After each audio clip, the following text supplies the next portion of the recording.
Esta semana, Ricardo Araújo Pereira declara-se à escuta para ouvir bem o Primeiro-Ministro. Pedro Mexia sente-se de fora, como António Barreto, e João Miguel Tavares confessa-se afetuoso. Está reunido o Governo de Sombra.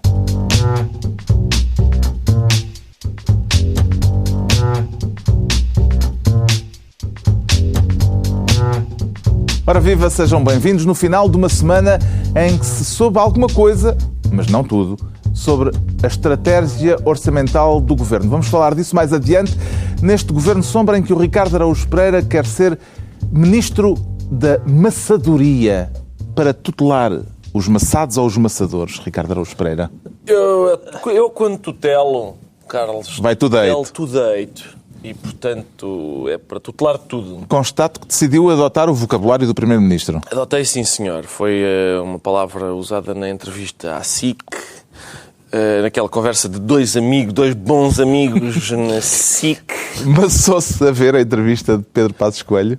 Não sei porque não vi, em direto não vi. O povo português maçou-se, porque chutou a entrevista para o fundo da tabela dos mais vistos. Até o meu programa, melhor do que falecer, todos os dias de segunda a sexta, na TVI, após o Jornal das 8. Teve mais audiência do que as lérias de Passos Coelho. E eu estava com receio. Tem uma grande vantagem, é que começou só 5 minutos e as lérias de Passos Coelho foram durante uma hora.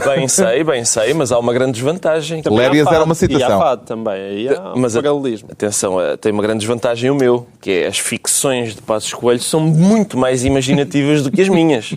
E, portanto, eu esperei que o povo português gostasse de uma coisa mais intrincada. Felizmente não, preferem uma coisa menos sofisticada como é a minha. Como é que avalia entrevistado e entrevistador naquela entrevista? Sobre isso nada tenho a dizer, porque isto era mais para fazer publicidade ao meu... Não, quero falar. Como é evidente, quero falar sobre isso. Eles estavam muito amigos. Via-se que eram dois grandes fãs da austeridade. Estão os dois muito magoados. Mas José Gomes Ferreira, a certa altura, teve um impulso jornalístico. Disse ele. Pediu-me desculpa por ter feito uma certa pergunta. Exato. E eu tenho a certeza que ele já está a tomar uma medicação que impede que isso volte a acontecer. Vocês estão a dizer demasiado mal de José Gomes Ferreira. Tive um impulso jornalístico. Que mais vale a pena ouvir na televisão portuguesa. Eu quero escrever uma carta a José Gomes Ferreira. Só um bocadinho. Okay, não é só para defender a honra de José Gomes Ferreira. Já vamos à claque de José Gomes Ferreira. Deixa-me só dizer que eu gostava de escrever uma carta. Eu só fiz uma anotação de facto. Sim, exatamente. Uma carta a José Gomes Ferreira dizendo que ele pertence à geração errada. Há jornalistas de uma geração abaixo da dele. Estás a ver onde é que eu quero chegar com isto, não é? Por causa da carta que ele escreveu aos subscritores. Jornalistas da geração abaixo, eu acho que fariam um jornalismo melhor e com outro ânimo. Tanto haveria para dizer aqui. Mas eles tiveram super amigos. Foi uma conversa amena de duas pessoas que acham que a realidade realmente é desagradável porque não obedece ao chicote, à chibatinha do Primeiro-Ministro e da austeridade. Mas foi, num certo sentido, uma entrevista marxista. A que nível? Pode surpreender com isso. Vamos a isso. Não, mas primeiro vamos ouvir ali o... Isto há uma ordem, é? Há uma ordem. Tu ficas para o final, que é para ficares com... Agora o contraditório. O que é que a claque tem a dizer? Estou a citar Ricardo Araújo Pereira, claro. Eu não tenho a dizer nada de especial, ou seja... O que é que lhe pareceu a entrevista? Nada de especial. É por isso que eu não tinha... Não era aquilo que eu tenho a dizer que não é nada de especial. A entrevista é que não foi nada de especial. Agora, mas isso tem a ver com a postura de Pedro Passos Coelho, que não é o animal feroz como é o José Sócrates se zangava com todas as pessoas. Mas, João, não achas estranho... O Passos Coelho é um senhor educado. Não achas estranho que num espaço de comentário da RTP haja entrevistas mais agressivas do que numa entrevista da SIC? Este é que parecia um espaço de comentário. Não, este agora tem um espaço de comentário na SIC. Mas não é tão fácil, não é muito fácil. Para já, eu acho que muitas vezes falta muita agressividade a José Sócrates, portanto, nem por aí. Agora, quando se entrevistou José Sócrates, na altura, faltava agressividade antigamente. Antigamente, não, atualmente não. Atualmente nunca faltou. Atualmente há muita agressividade. Quando ela fazia mais falta, é que para engarrafar e espetar lá para fora. Exatamente. Mas o Pedro Passos Coelho não. Aliás, o meu problema com o Pedro Passos Coelho nunca é o que ele diz. Eu, cada vez que o ouço numa entrevista, eu tendo a concordar com ele. Dizer, está muito bem dito. Gostou seguramente da palavra desonerar. Não, então não gostei. Gostei imenso da palavra desonerar. O problema é que ninguém sabe o que é que ela quer dizer naquele contexto. Foi por isso que ela foi usada. A palavra desonerar é muito boa. Porquê? Porque quem disse isso, só para citar a fonte, o Pedro Sousa Carvalho escreveu um artigo muito interessante no Público sobre as contradições daquela entrevista. E ele diz uma coisa com muita piada, que é: nós estamos a ouvir este governo, ao fim de 3 anos, de cortes temporários, dizer é preciso que os cortes se tornem definitivos. Mas agora é que diz que quer os cortes definitivos, admite que em 2016 é para baixar os impostos. Mas em 2016 Portanto, já terá havido eleições e provavelmente até já não estará no governo. Pois. Não, estás a fazer mal as contas. Então. Eu explico porquê. De facto, por isso é que eu acho que Paulo Portas e Pedro Passos Coelho não estão assim tão longe um do outro quando Paulo Portas veio agora com o seu telemóvel dizer mas está aqui escrito que era em 2015 que o IRS ia baixar. É porque quando Pedro Passos Coelho fala em 2016 está a falar do orçamento de 2016 e o orçamento de 2016 é apresentado até outubro de 2015, que milagrosamente é a data apontada para as eleições legislativas. Portanto, na verdade é um 2016 que é um 2015 e por isso é que é antes das eleições. Mas aquilo tudo espremido, a entrevista não deu nada, foi um pequeno momento pré-eleitoral. Pareceu-lhe esclarecedora a entrevista, Pedro Mexia? Não, achei a entrevista maçadora e marxista. Porquê marxista? Marxista não no sentido de ter sido ideologicamente marxista, evidentemente. José Gomes Ferreira não pode ser acusado disso. Bem, o Primeiro-Ministro quer propor um plafond para as empresas privadas, de salarial para as empresas privadas. Segundo aquela entrevista, existe uma única questão e o governo do país, do nosso país, só tem uma única questão, que é a questão económico-financeira. Não há nenhum outro assunto. A política depende exclusivamente da superestrutura económico-financeira. Não há outro assunto. Vês? Nenhum. E o que é que o Barbudo disse? Não há nenhum outro assunto. O Barbudo tinha tanta razão. Por exemplo, Europa. Vai haver eleições europeias. Não existe. É um assunto que não existe. O que é que interessa à Europa? Não existe outro assunto. E outras questões. Não existe. Só existe o PS. Pode ser. José Gomes Ferreira é um jornalista da área da economia. Mas isso não justifica tudo. Aquilo era uma entrevista generalista, não é? E, portanto, isso senti falta. Pedro Passos Coelho, por um lado, é amassador, no sentido que não se irrita e não é uma... Isso é um bocado irritante. É um bocado irritante. Uma pessoa que não se irrita. Eu até aprecio... Tu precisas do estilo, não é? Eu aprecio que ele não se irrite, mas é amassador. Uma pessoa irritar-se é menos amassador do que uma pessoa... Faz melhor televisão. Faz melhor televisão, mas... Acho que, mais uma vez, estamos em cláusulas indeterminadas, adiamentos para datas a ver, neologismos, ou não são neologismos, mas palavras vagas e abstratas, a ideia de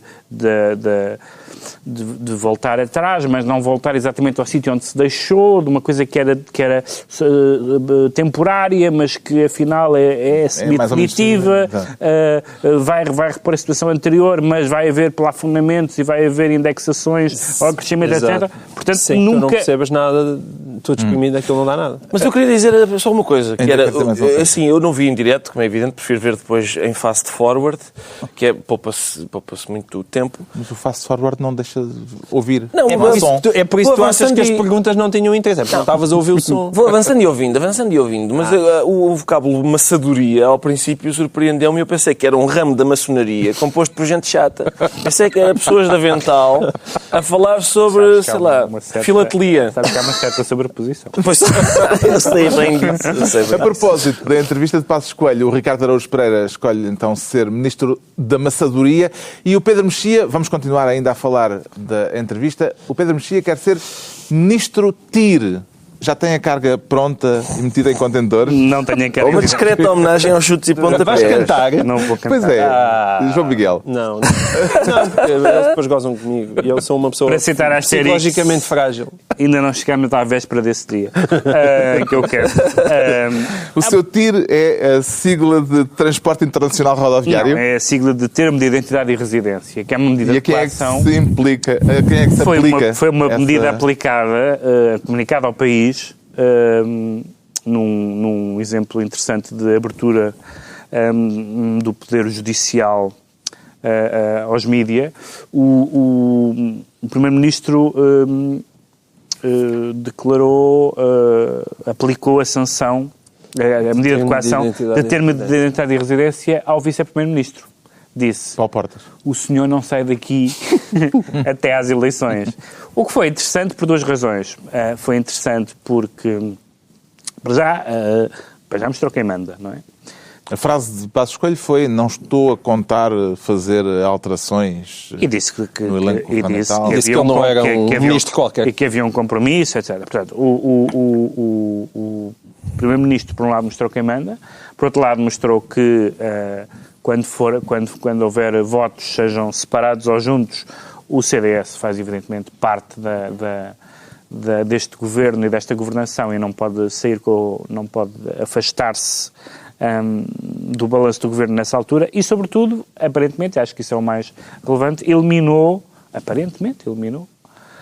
não sei se irrevogavelmente, a hipótese de Paulo Portas vir a ser comissário europeu, que é um assunto que se fala há muito tempo que ele se quer ir embora, porque evidentemente já está há muitos anos no CDS e certamente quererá também outros voos, e fala-se da hipótese de Paulo Portas, como se fala de apoiares de Maduro e de outros nomes ligados ao governo para serem comissários europeus, e digamos que não ficou grande abertura, não houve grande abertura pela parte do Primeiro-Ministro, e sabemos que não há abertura nenhuma por parte do Presidente da República, é que seja Paulo Portas o proposto.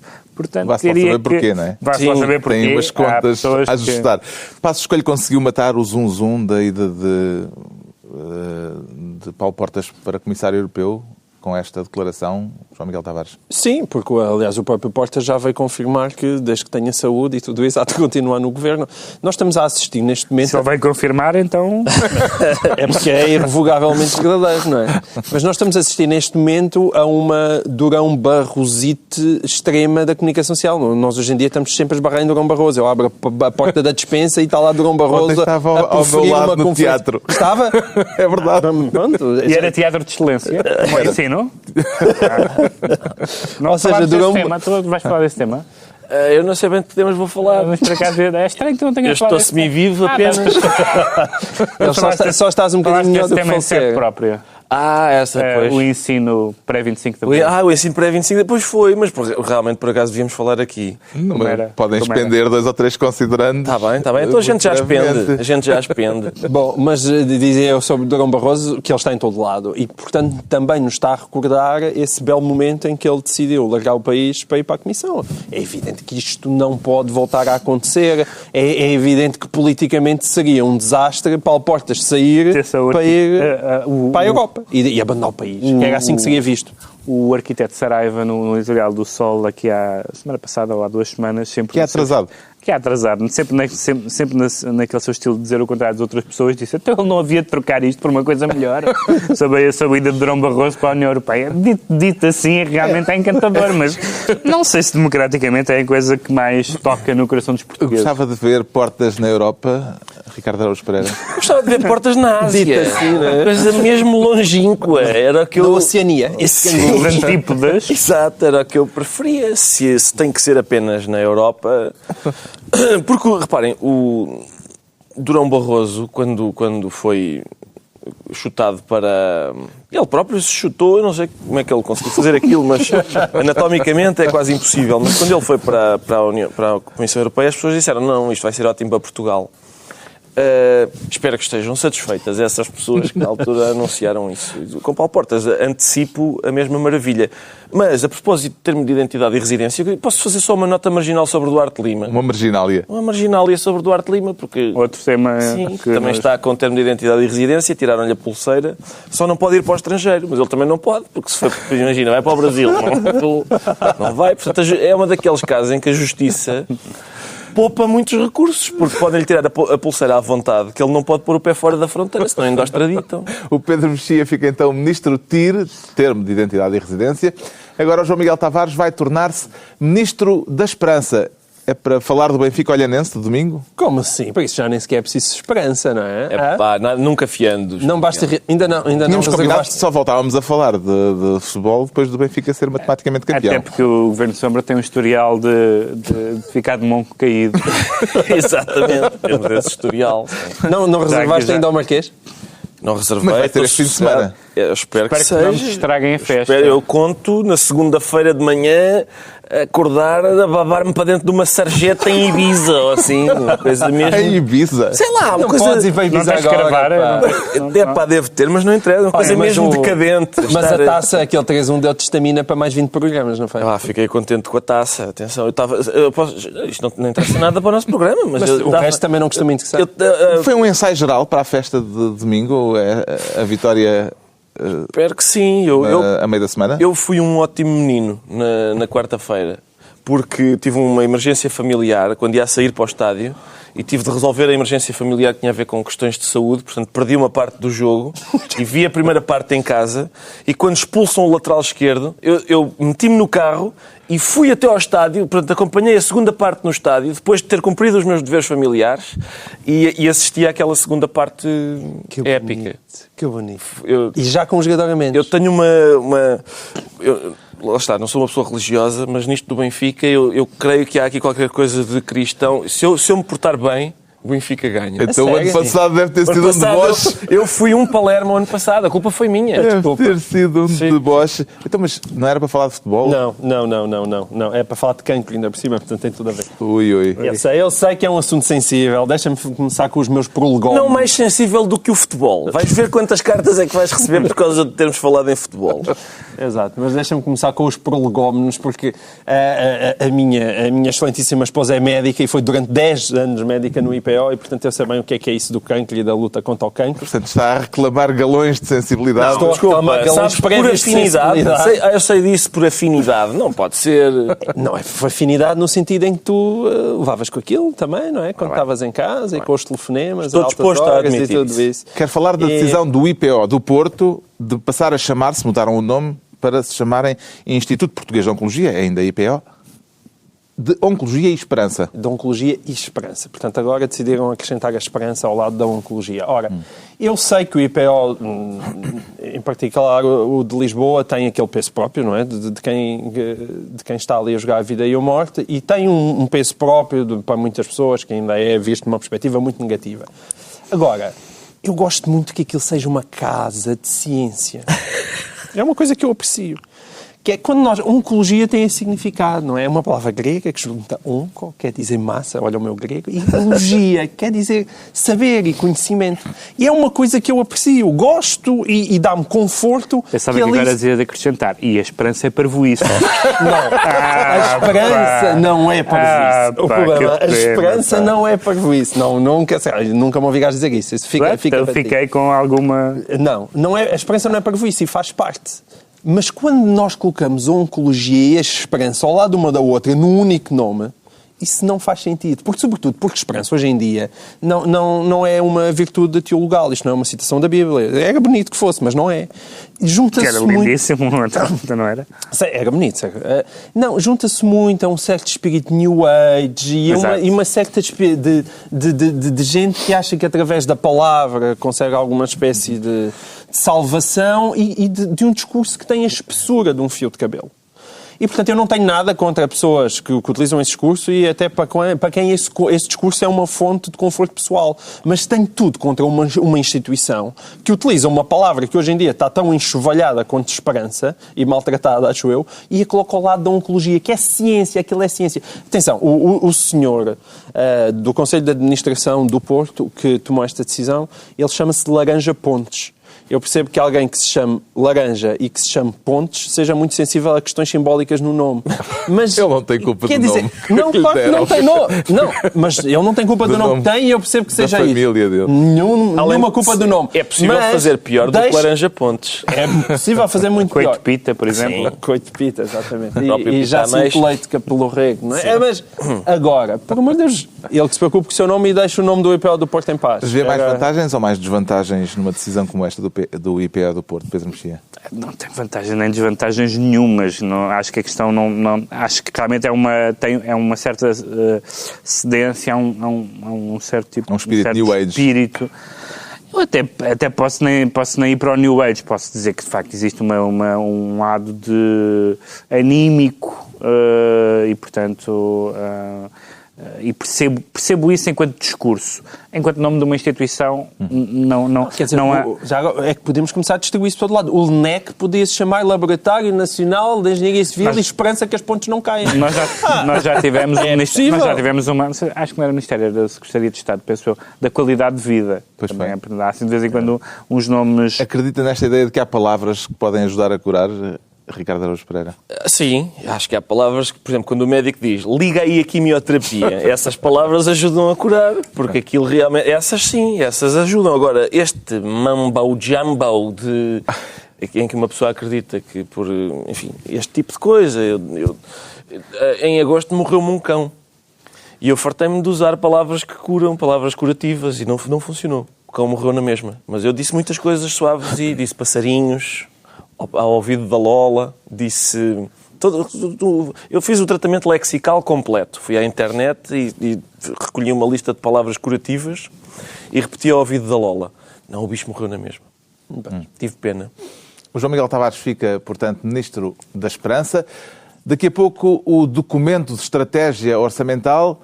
Para já, o Ricardo Araújo Pereira sente-se à escuta. E está a gostar do que tem estado a ouvir, Ricardo Araújo Pereira? Estou a adorar. Quer dizer, por acaso não estou. Não estou porque... Isto vem a propósito da revelação de que Passos Coelho foi escutado judicialmente 10 vezes e não apenas 2, como se pensava, Exato. em conversas com José Maria Ricciardi, o banqueiro envolvido no caso Monte Branco. Sim, e eu acho um escândalo, como é evidente, que o banqueiro tenha de ligar 10 vezes ao seu secretário para, primeiro que aconteça qualquer coisa, primeiro que... Ele queixava-se das decisões na privatização da EDP. Com certeza. As decisões tomadas no âmbito dessa privatização. Isso devia ter sido resolvido ao fim do primeiro telefonema. O Passos Coelho devia ter apresentado uma explicação cabal e satisfatória ao banqueiro para lhe estar a transtornar a vida. 10 telefonemas teve o homem que fazer. Por amor de Deus, pá. Depois dizem que os bancos têm prejuízo. Pois claro, é a fatura da conta para o Passos Coelho. És um funâmbulo. És um funâmbulo, porque tu caminhas num fio estreito entre o sarcasmo e a demagogia. E estás ali com um pezinho muito com a sua vara. Mas tu não estou ali a fazer um equilíbrio. Não estás nada, estás mesmo só na demagogia. Ele está a ser generoso para ti. Não, porque é para não te... Reparem, o discurso humorístico compreende algumas características, como o exagero, quem não compreende é o discurso humorístico. Exatamente. Conclui desta notícia, muito João Miguel bela Tavares. observação. Ele via. Tu tens de trazer aqui um cartaz e dizer estou a fazer humor neste momento. O que é que conclui desta Se notícia? eu tenho de avisar, não tem graça. O que eu concluo da notícia é que Pedro Passos Coelho tem de começar a recusar mais chamadas. É isso. Há certos números que ele se calhar tem que começar a desligar, porque evidentemente 2 para 10 faz imensa diferença, não é? 2 pode acontecer a qualquer um. 10 de seguida é só mesmo para quem pode. E aí não é um bom sinal. Parece-lhe que... Se houve 10 telefonemas, embora eles sejam, já explicaram, eles até eram amigos antes da entrada no governo, mas 10 chamadas por causa da REN e na sequência também da privatização da EDP, a meu ver, são chamadas a mais. Passos Coelho é de algum modo afetado politicamente por uma revelação como esta, Pedro Mexia? Ninguém é afetado por escutas. Isso é demagogia. É factual. Houve escutas às 10 horas. O que é que isso lhe fez? Sim, Cavaco alugou escutas, não houve problema nenhum. Eu quero saudar o facto da PGR, da Procuradoria-Geral da República, não ter vindo a público dizer que não há nada nas escutas que seja prejudicial ao Primeiro-Ministro. Gostei dessa omissão, porque pronto, é bom saber que os processos correm e correm como têm de correr. Está explicado porque é que o Ricardo Araújo Pereira se declara à escuta.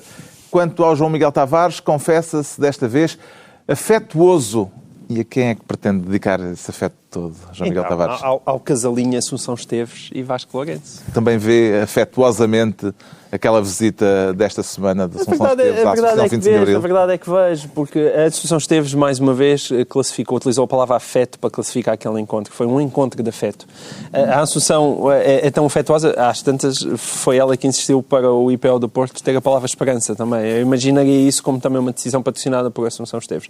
Mas a verdade é que, estranhamente, e por isso é que nós estamos na Páscoa, portanto é também uma altura de bons sentimentos. embora Não vais dizer Deus abençoe Portugal. Não vou dizer isso, mas pensei que na verdade a Páscoa começou não foi propriamente com bons sentimentos, mas e depois acaba bem. A quem contes o fim, não quer contar o fim. Mas a verdade Spoiler, é que aquele encontro correu estranhamente bem. E a verdade é que com um pequeno gesto a senhora foi à associação, sentou-se à mesma mesa que Vasco Lourenço e os capitães de Abril enterneceram-se. Não aconteceu nada no sentido em que eles continuam a não ir à Assembleia, vão discursar para o Quartel do Carmo, para o Largo do Carmo. Nada aconteceu, mas de repente o tom agressivo que estava por aí baixou drasticamente. E há um lado que é por isso é que eu acho que é quase comovente, porque isto é uma coisa tão portuguesa e muitas vezes eu próprio, lá está, é Páscoa, estou aqui a fazer o meu ato de penitência, quero que as coisas sejam mais claras e que as pessoas se zanguem mais e estes paninhos quentes e este respeitinho que não é bonito e tudo isso. Mas depois há aqui uma eficácia do próprio povo português que vais, passas a mão pelo pelo, tens uma conversa simpática e de repente tudo parece que está bem. E isso é bonito. Pode considerar-se que a iniciativa de Assunção Esteves foi, na prática, um pedido de desculpas aos capitães de Abril? Não foi um pedido de desculpas, eu acho que foi uma homenagem. Eu acho que eles ambos leram este livro dos rapazes dos tanques e realmente é aquela cena fantástica de um dos soldados que recusa-se a disparar, mas ele não se recusa bem a disparar. Ele diz, mas eu não sei mexer nisto aqui há pouco tempo e pumba, fecha-se lá dentro. Que é uma espécie de heroísmo não heroico, isto é, objetivamente ele fez um ato que foi positivo para o desenrolar dos acontecimentos, mas de uma forma portuguesa, e isto também foi uma forma portuguesa. Portanto, houve um choque em público entre a legitimidade, supostamente a legitimidade revolucionária e a legitimidade parlamentar, zangaram-se, houve polémicas, foram almoçar. Pronto. Assunção Esteves disse que já tinha pensado esta visita, o gabinete de Assunção Esteves fez sair a informação de que esta visita já estava pensada há algum tempo e que agora é que se encontrou a oportunidade para ela. Acreditou nesta explicação, dada a sequência cronológica dos acontecimentos? Mais do que acreditar, eu temi que fosse verdade, porque planear uma operação de afeto com os militares, isto de senhoras terem afeto com os capitães de Abril, eu ainda me lembro do filme da Julie Sargent com o Hotel. E agora imaginar uma cena idêntica com Assunção Esteves e Vasco Lourenço.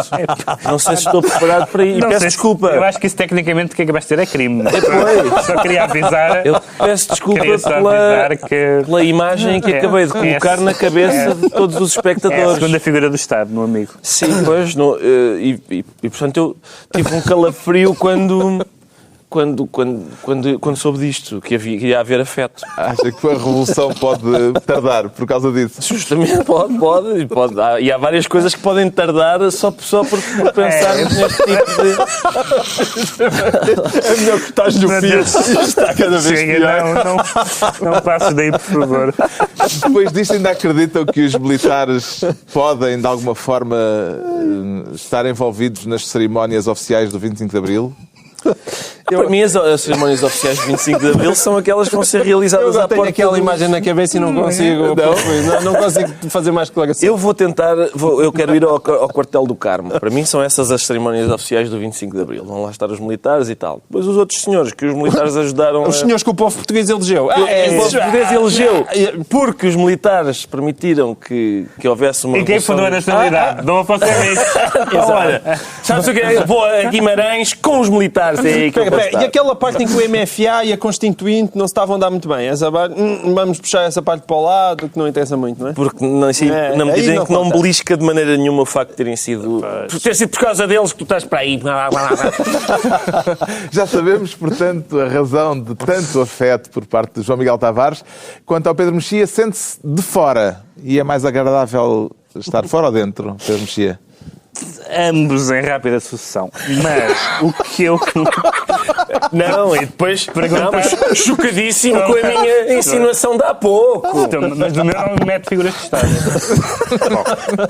Pronto, vamos limpar a imagem porque ele quer falar do António Barreto e do Alexandre Soares dos Santos. Está bem. António Barreto fez, espero eu, devo dizer, ainda não... mas uma transição nas últimas semanas, nos últimos meses, interessante, porque ele era presidente executivo da Fundação Francisco Manuel dos Santos, estava para passar a ser presidente não executivo, já não vai ser presidente não executivo. Está de fora. E espero eu que venha a ser presidenciável.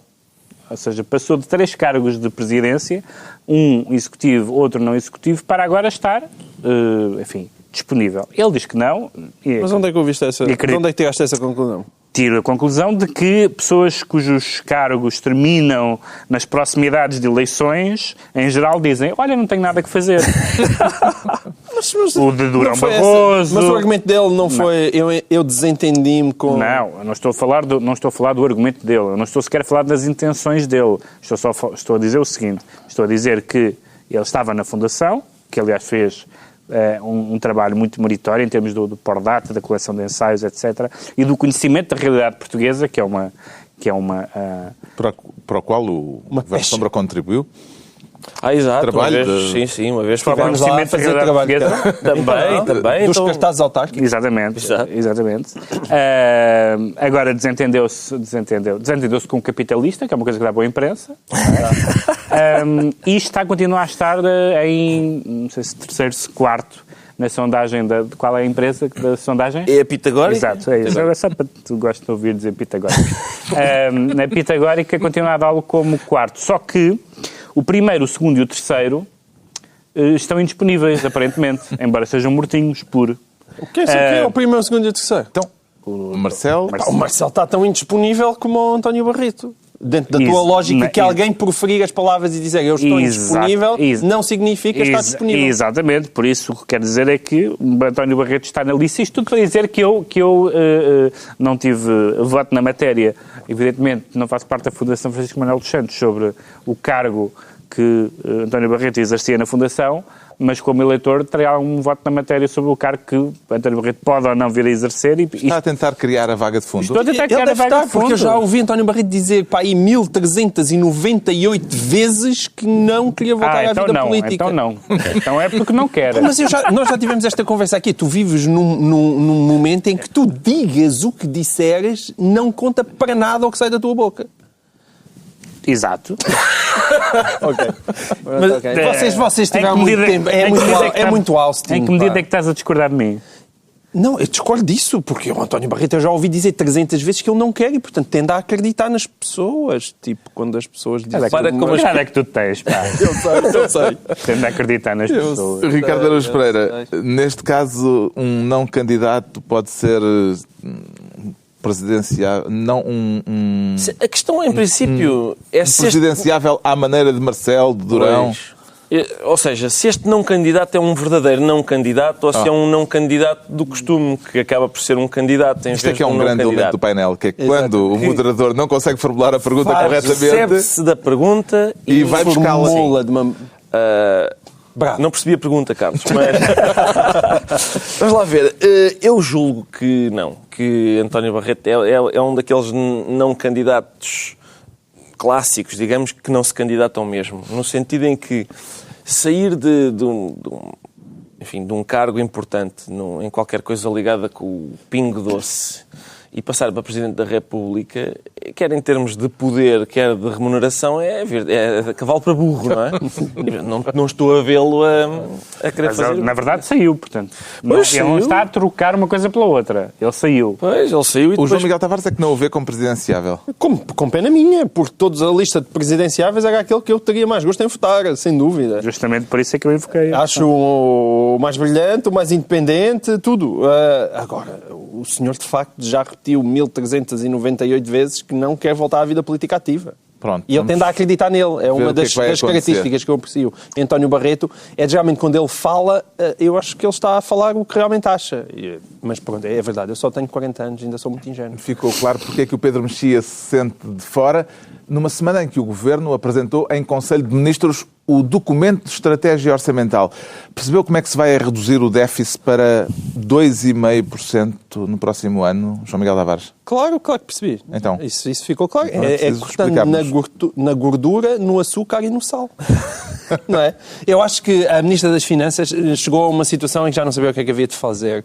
E perguntou, foi até com o seu personal trainer e disse: Oh, Gilson, como é que nós nos chafamos disto? E ele diz: então corta na gordura, no sal, no açúcar e fazem 50 abdominais e 3 km Mas há uma espiral aqui, porque a conversa das gorduras houve muito tempo. Agora passamos para o açúcar e para o sal. Eu não sei, tenho medo qual é E tabaco. E o tabaco. E tenho medo qual é a próxima coisa agradável que faz mal que o Governo quer cortar. Porque ainda há outras. Pode fazer mal. Mas essas tu estás a pensar são difíceis de cobrar imposto. E estamos a... Achas que não vai haver um fiscal como aqueles a Carris que... O país está a tornar-se progressivamente mais denotativo, não é? Porque eu lembro, no princípio, eram as gorduras do Estado. Era uma gordura metafórica. E agora é a mesma gordura. Estamos a falar mesmo de gordura. É por isso, o que me espanta, o que me preocupa é, normalmente quando a gente diz cortes, também são cortes metafóricos, não são mesmo... Incisões. E não são incisões. Eu estou à espera de ver o Passos com um serrote à procura de contribuintes. Se não ainda não enquadrou, porque eu acho que as pessoas podem não saber do que é que nós estamos a falar. Eu ia enquadrar... Ele enquadra a posteriori. Até ia enquadrar a posteriori, porque antes de chegarmos à questão do sal, do açúcar e das gorduras, queria perceber se vai haver, por exemplo, mais cortes nas pensões. Não, isso ele disse explicitamente que não havia. O único problema é que há um número chamado 1,4 mil milhões. Então, mas não há questão, aquela questão que andou na baila sobre a demografia e o crescimento económico afetarem as pensões. Não, e atenção, percebeu-se... Deixamos a interpretar, fazer a interpretação autêntica do pensamento de João Miguel. Se ele disse que não havia, é porque não vai ter. Não, mas atenção, isso é mesmo pensamento autêntico. Se ele disse que não havia, não vai haver, pelo menos tão depressa, porque agora estamos em período eleitoral. Bom, está bem. Mas estamos a falar de cortes... São 1.400 milhões de euros. São cortes adicionais ou são aqueles cortes que eram temporários e que afinal vão ser permanentes? A questão ali... Pois, os tais, não é?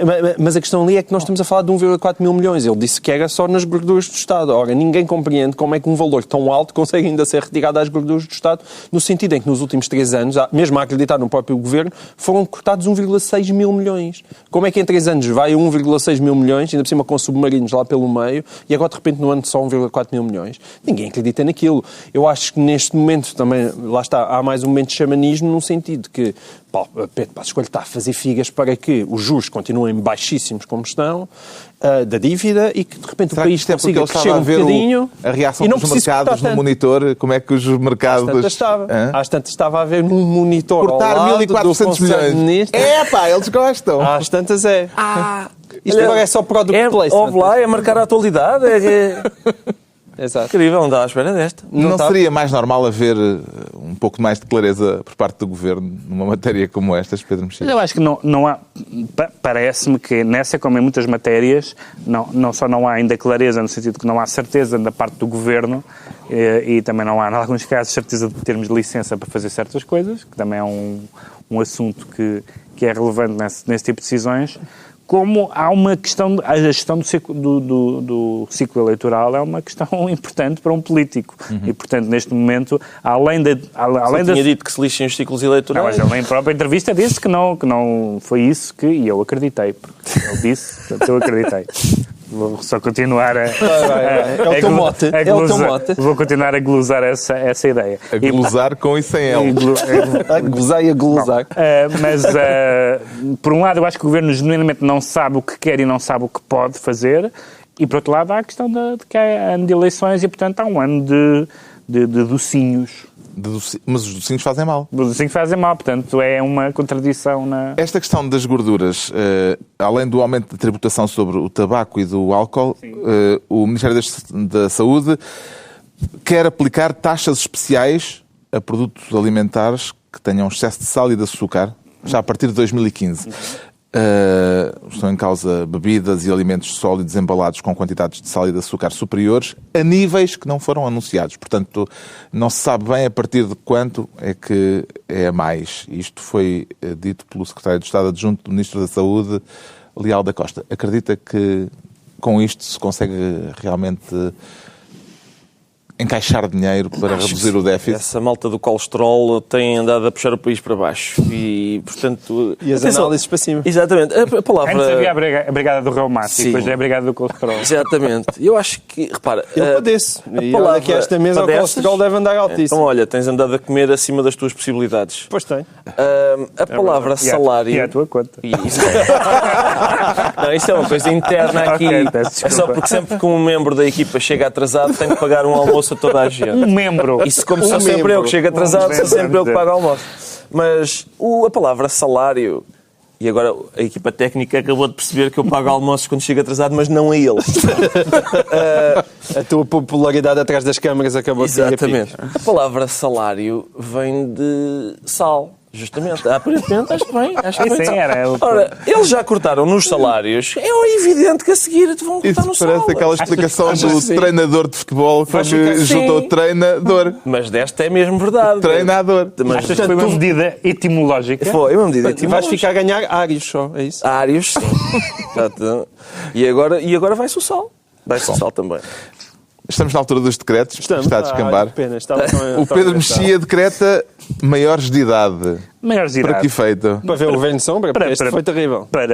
Para variar um bocadinho no caso de Silvio Berlusconi, que... vai entreter velhinhos, não é? Num dos processos em que foi condenado, ele tinha a hipótese de cumprir a pena em prisão domiciliária e escolheu o serviço cívico. Então vai cumprir 168 horas de serviço cívico. Também é pouquinho. É pouco. Num lar de idosos com Alzheimer. E ele... Há muito tempo que não se está com pessoas da idade dele, aparentemente, porque há um outro processo a correr que mostra que ele, em geral, se está com pessoas muito mais novas, assim, abaixo do limiar da carta de condução. E, portanto, é engraçado condenarem agora, vais trabalhar. Condenar ele até preferiu, para não ficar em casa. Porque, mas deve haver netas a visitar, não é? E talvez sejam as netas. Bisnetas. Olha as visitas. Acho que ele fica na sala de visita. O João Miguel Tavares decreta FDP. FDP? Sim, mas não me entenda mal. É o que eu estou a pensar? FDP à moda do Porto. Ou seja, fanático dos popós. Fanáticos dos popós que esta semana... Contextualiza. Não, foi a fatura da sorte. Não é? Foi a fatura da sorte. Lembra o que é FDP? Foram milhões e milhões de faturas ali. Parece que saiu em FDP... Ferreira do Alentejo, na Amadora. E o que é que se passa? Porquê é que os portugueses são fanáticos dos popós? Não é só um entusiasmo em relação ao concurso, é que em janeiro, segundo os números que foram divulgados, o pedido de faturas com número de contribuintes subiu 45%. 45%. Derivado do Audi. Derivado do Audi A4. Ou seja, podem gozar à vontade com o governo e com os popós. Agora, meus senhores, que isto é uma medida criativa e, pelos vistos, bastante eficaz. Mas não achas triste? Portanto, não, acho neste caso, como se trata de pedir faturas e impostos, acho sobretudo eficaz. Não estou a dizer o resultado final, estou a dizer a cenoura. Era preferível não haver cenoura, mas como todos nós sabemos, tu também te moves com cenouras. Não, eu não me movo com cenouras. As cenouras são diferentes para cada um. Podemos falar disso, mas eu repudio isso. Mas estavas a falar que é pouco sério o Estado ter no nome do organismo público Instituto Português de Ecologia e da Esperança. E fazer sorteios de carros é digno. Fazer sorteio de carros não tem nada. Os primeiros foram para a Amadora e para Ferreira do Alentejo. Parabéns a todos. Nunca é digno extorquir impostos às pessoas, portanto, assim como assim, seja com popós ou com outra coisa, é eficaz. Deem então Audis A4 ao pessoal. Finalmente, o Ricardo Araújo Pereira decreta que se gabo o gabo. Que se gabo o gabo porque Gabriel Garcia Marques morreu, era um escritor... Para já que merecia mais do que uma homenagem aliterativa e parva como que se gaba o gabo. E uma vez eu li alguns, não sei se era o Luís Pacheco que estava a escrever isso, que o Batista Bastos tinha dito acerca do Saramago, estilisticamente tinha mijado por cima do ombro. Eu gosto muito de crítica literária e sobretudo quando é posta em termos que eu entenda. E realmente, mas era que eu não entendi. É uma proeza. É difícil. Não, é proeza. Não entendo como é que se faz. Não, exatamente. Então, mas, claro, é como o gol do André Gomes. Exatamente. Que bom. Ou o autopontapé do rabo do Durão Barroso que falámos aqui hoje. Justamente. É uma proeza difícil de obter. E Gabriel Garcia Marques também urinou por cima do ombro da espádua Acho que esta é a chave de ouro do programa. Não é? Já podia. Atenção que o ouro, neste contexto, também é capaz. Porque Acabem com o programa. Vamos à realização para acabar já com embora. Meu Deus. Pronto. Até à próxima. Está concluído a participar É melhor verdade. Quando isto já 2 a chegou. 8 dias, novo governo de sombra, Pedro Mexias, João Miguel Tavares e Ricardo Araújo Pereira.